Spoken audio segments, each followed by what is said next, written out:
বন্ধুগণ, আমি কবি মহিউদ্দিন চৌধুরী মাইকেল আপনাদের সামনে আবারও উপস্থিত হয়েছি একটি অনুকাব্য পাঠ নিয়ে।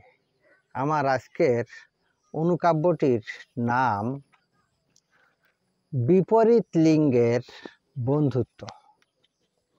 আমি এই অনুকাব্যটি লিখেছিলাম 5/10/2019 খ্রিস্টাব্দে।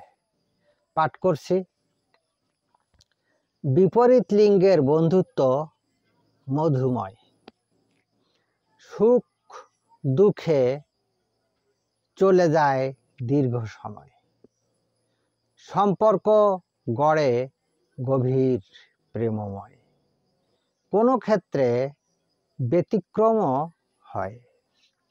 যৌনতার সহিত প্রেম থাকলে স্থায়িত্ব হয় বন্ধুত্ব নয় বিফলে।